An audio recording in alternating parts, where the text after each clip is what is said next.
The Battle of Attu is the forgotten battle in a forgotten campaign. Japanese forces seized the island in June of 1942. America sent soldiers to take it back in May of 1943. It was the only land battle fought on North American soil during World War II. 3 U.S. Army veterans, still alive 75 years later, were personally involved in the battle.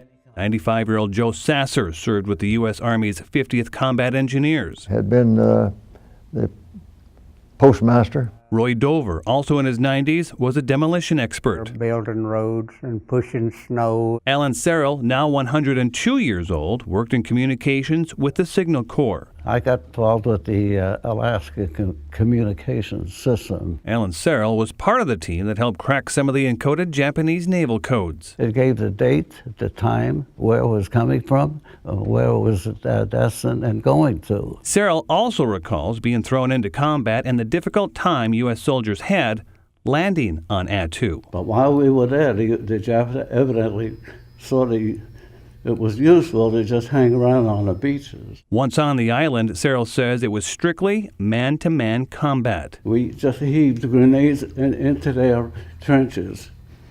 We threw it as far as we could. The United States overpowered the Japanese and pushed their forces to their breaking point, leaving them without food or supplies. With no options left, the Japanese mounted a surprise banzai attack. If they were able to walk, all of the men they had came across that valley. They came screaming and hollering. Some of them had grenades wrapped around their heads so they could pull a pin and kill themselves. But at the same time, I get nervous over this. And at the same time, kill as many of the Americans that were up on top of the hill. They came across to fight and to give up their lives. Lives were lost, and those not lost were changed forever. Some were sort of slow getting out of their pup tents, and they got bayoneted. And I had some good friends that got lost that way. And my first sergeant, he was a hero in my estimation. He was running up and down the bivouac area trying to get people out of their tents, shouting the Japs are coming. Of course, he got shot and killed. Sergeant Harold Lee from Salina, Kansas. Moments that still haunt these men 75 years later. If you knew how much sleep I lost, I wake up in the middle of the night and I can't go back to sleep. I'm awake from that point on. That's how much it affected me, and still does. Attu still has a hold on Alan Serrell.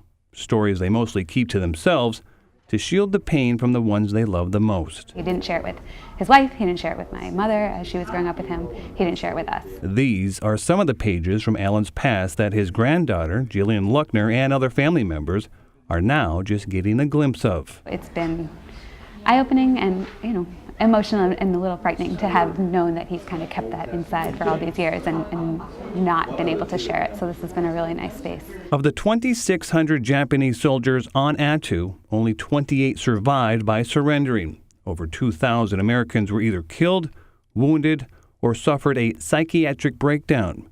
Joe Sasser recalls a time he rescued a soldier who had lost his mind. 3 of us went over there and got him and walked him back. Like a child, he followed us just like a boy with his father. These men are some of the forgotten heroes of World War II. I don't normally talk about the Engineer Hill. In 1987, the Japanese government, with the permission of the United States, placed an 18-foot peace monument on Attu.